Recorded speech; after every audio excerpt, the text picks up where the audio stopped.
Day crafty chums, it's Nikki here and welcome to RT Week. This is another challenge hosted by Eileen McInnes and myself for international crafters on Facebook and YouTube channel.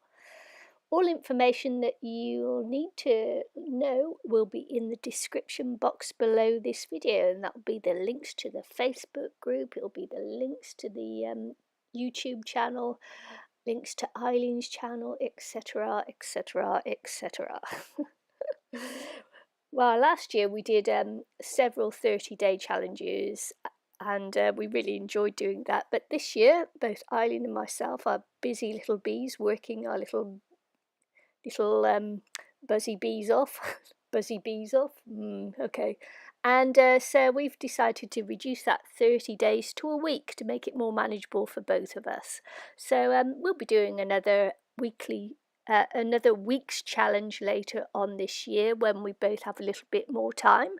And so this RT challenge today is an RT cup. As you can see, this challenge week is all about tea. It's not necessarily just tea bags and tea leaves and all things like that, but it's a play around with things related to tea. And so this is a teacup. We thought, yes, teacup, that would be a good one to start it off with. So I know that not everybody will want to empty out used tea bags of tea leaves and use the tea bag because, to be quite honest with you, it's a fiddle, and tea bags are actually quite difficult to paint on. Well, the tea bags I have anyway are quite difficult to use to do art on. So I decided not to go the tea bag route with this. I decided to use book paper. And I've got a watered down white PVA glue here in a sort of like in a loose 50-50 mix. Might be a little bit more water than that in there than this, but hey ho. And I've got this really, really cute little jar, and I thought it would make a good mould for a teacup. So I covered it in cling film and then started to build up my teacup around it. And I've just slowed down the action here so you can see my cat. Last time he burned his whiskers, and this time I think he tried to eat the glue. Never mind. Never mind, poor little thing. He's backing away from the glue now because he must have dipped his face in it. He's backing away and I'm backing away. Right, so here I decide to slide off the teacup off the cling film because I wanted to dry it a little bit with my heat gun while I did some more, and I also took off the gluey cling film wrap, glad wrap, or whatever you like to call it in your country, off the glass jar and replaced it with another one so that it wouldn't really stick so much to the cling film. And here it looks like an upside down question mark or an ear or something, but that's going to be my guide for making the handle. I had no idea how I was going to make this handle, so I just thought I'd mould the bits of book paper to a handle shape and go from there. And yeah, it worked. In the end it worked.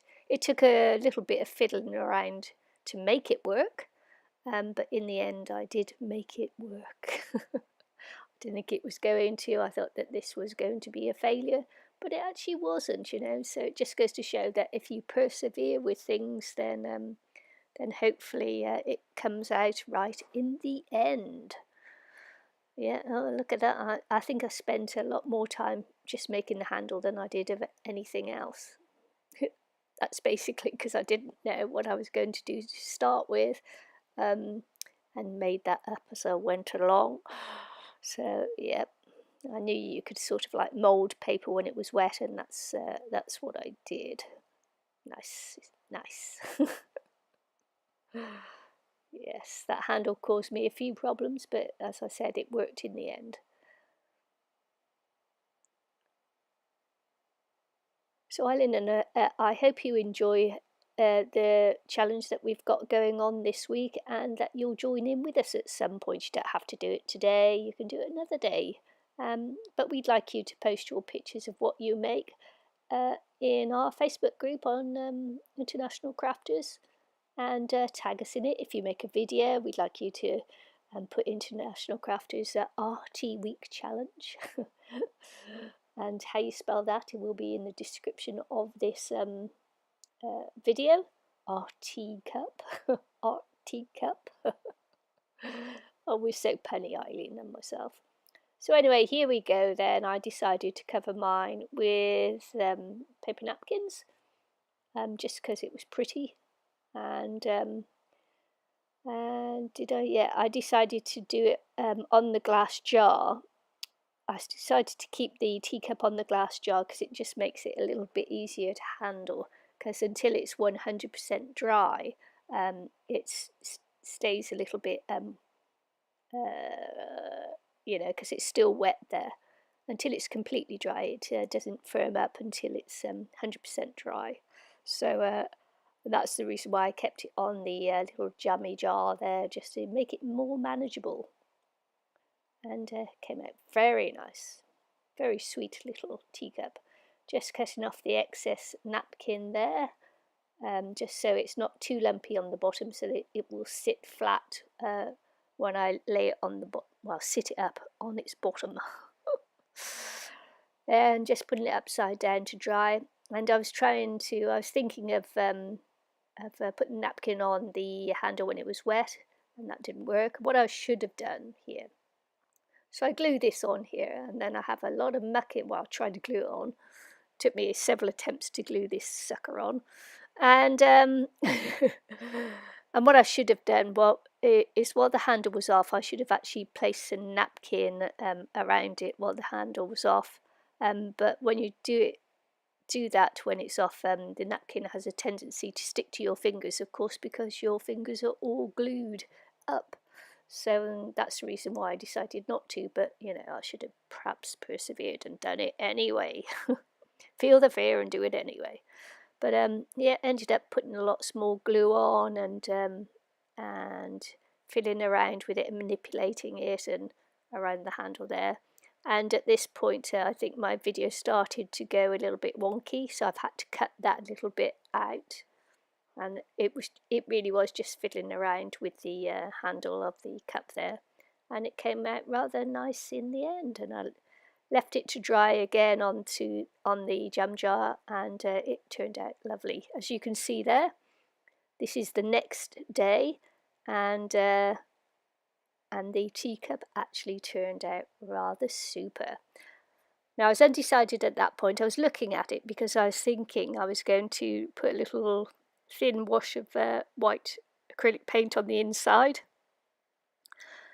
just to wash out the print a little bit more, but I decided no, it looks perfect as it is, I'll leave it. And just to finish it off the edges and that, I decided to use some Distress Oxides in Vintage Photo, I think, probably. And yeah, just did some around the bottom and around the top of the cup, just to give it more definition on the edges, and that did work out rather well, even if I have to say so myself. Anyway, I hope you join in this challenge. Eileen and I would really like to see you join in with us. Check out Eileen's make for today. You'll really enjoy it. It looks super. And yeah, thanks for watching. Don't forget to like, subscribe and all that good stuff. Leave me a kind comment, that's always welcome. And I hope to see you again very soon. Maybe even tomorrow. Thanks for watching. Bye.